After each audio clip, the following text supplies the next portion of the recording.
Hi, I'm Dimple, your health and spiritual wellness mentor. January 7, 2026, 1920. The hidden carb that spikes you worse than sugar. This healthy food spikes blood sugar faster than candy. You stopped eating sugar. You cut out desserts. You're avoiding candy and soda. Your blood sugar should be better, right? Wrong. Because there's a hidden carb in your diet that's spiking you harder than any candy bar ever could, and it's probably in your kitchen right now labeled as healthy. The reveal: it's refined flour. White bread, bagels, crackers, pretzels, pasta. Even whole wheat versions. But I thought whole wheat was healthy. You're thinking. Here's the truth, your body doesn't care if it's white or wheat. Both break down into glucose within minutes. In fact, 2 slices of whole wheat bread can spike your blood sugar higher than a Snickers bar. Let me say that again, whole wheat bread can spike you more than candy. The science behind the spike flour, especially refined flour, has a glycemic index of 70 to 85. That's higher than table sugar, which sits at 65. When grain is milled into flour, it becomes a fine powder with massive surface area. Your digestive enzymes attack it instantly. Within 15 minutes of eating bread, your blood glucose starts rising. By 30 minutes, you're spiking. Your pancreas panics and dumps insulin to bring it back down. By 90 minutes, you often crash below where you started. This isn't just about white bread. Even the healthy alternatives spike you: whole wheat bread, glycemic index of 71, multigrain bread, GI of 69, gluten-free bread, GI of 76, actually worse.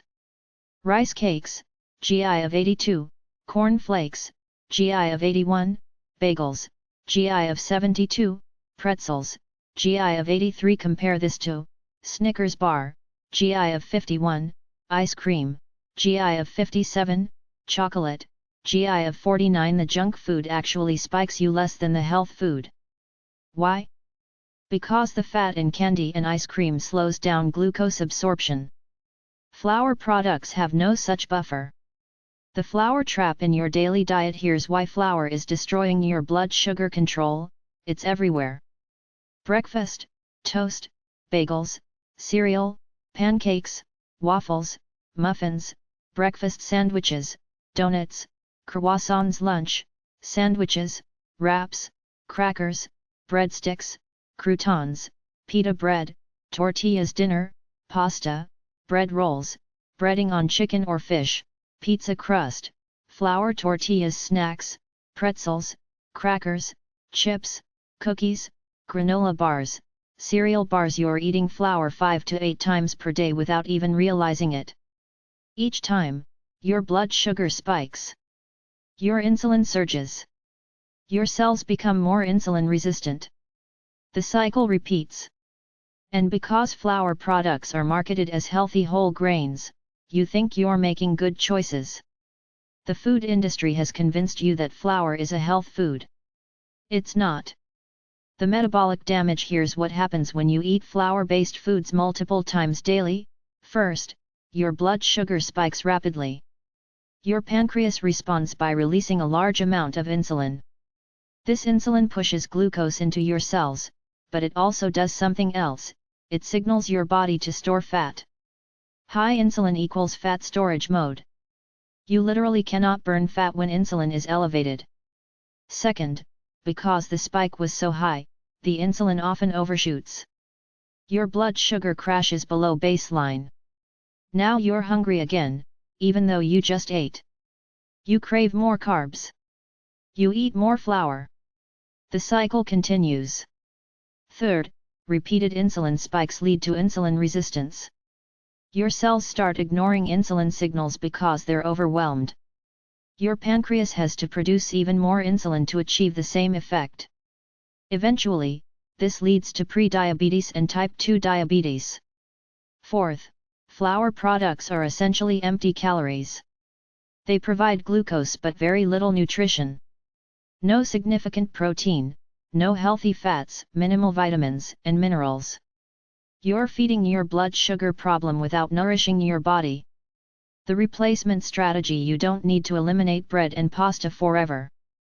But you need to treat flour like the high-impact carb it is not as a dietary staple.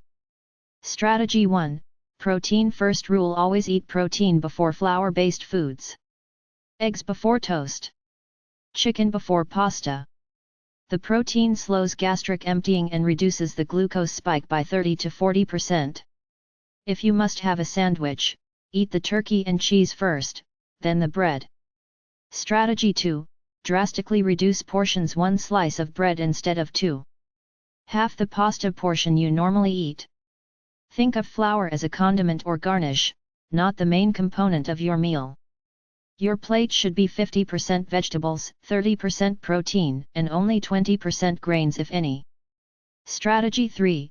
Choose better alternatives instead of bread: lettuce wraps, coconut wraps, cheese wraps, bell pepper halves, portobello mushroom caps instead of pasta, zucchini noodles, shirataki noodles, spaghetti squash, cabbage noodles, hearts of palm noodles instead of crackers, nuts, seeds, cheese crisps, cucumber slices with dip, bell pepper strips instead of breadcrumbs for coating, almond flour, crushed pork rinds, Parmesan cheese, ground flax seed. Strategy 4. The timing rule: if you absolutely must eat flour-based foods, eat them at lunch when your insulin sensitivity is naturally higher.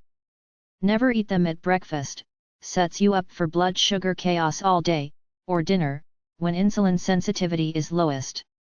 Strategy 5. Add fat and fiber: if you are going to eat pasta or bread, add significant amounts of olive oil, butter, avocado, or nuts. The fat dramatically slows glucose absorption. Also add fiber-rich vegetables. A plate of pasta with butter and vegetables will spike you less than plain pasta. The 1-week experiment: I want you to prove this to yourself. Here's the experiment.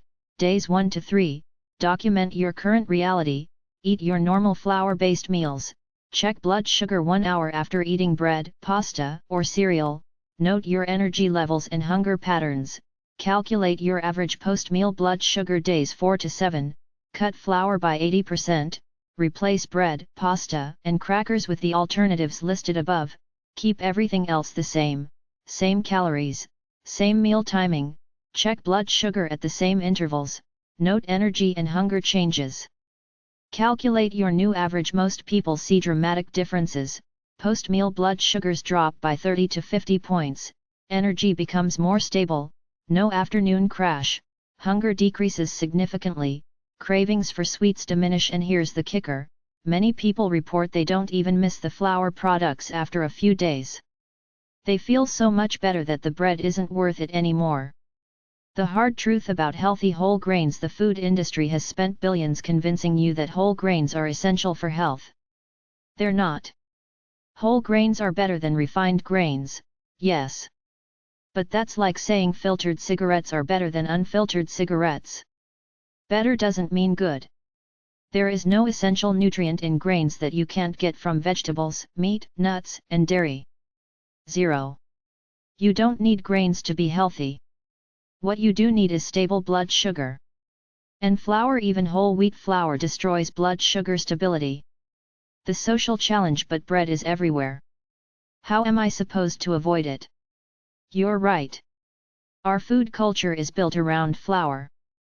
But here's what you do: at restaurants, ask for extra vegetables instead of bread, pasta, or rice. Most places will accommodate. At social gatherings, eat before you go, or focus on the protein and vegetable options available. At home, simply don't buy flour products. If they're not in your house, you can't eat them impulsively. When traveling, pack nuts, jerky, and cheese. These travel well and keep you satisfied without spiking blood sugar. The bottom line: you've been told to avoid sugar. That's correct. But flour is equally problematic, maybe more so because you eat it more frequently and think it's healthy. If you want stable blood sugar, you need to treat flour like what it is: a high glycemic carbohydrate that spikes you rapidly and provides minimal nutrition. Cut your flour intake by 80%. Replace it with whole foods. Check your blood sugar before and after to prove it to yourself. Your blood sugar and your energy, mood, and waistline will thank you. The hidden carb destroying your blood sugar control isn't in the candy aisle. It's in the bread aisle. And it's time to stop treating it like health food. Like, share, and subscribe for daily updates. I create helpful wellness videos every day for you. Thanks for connecting. Stay healthy, stay happy.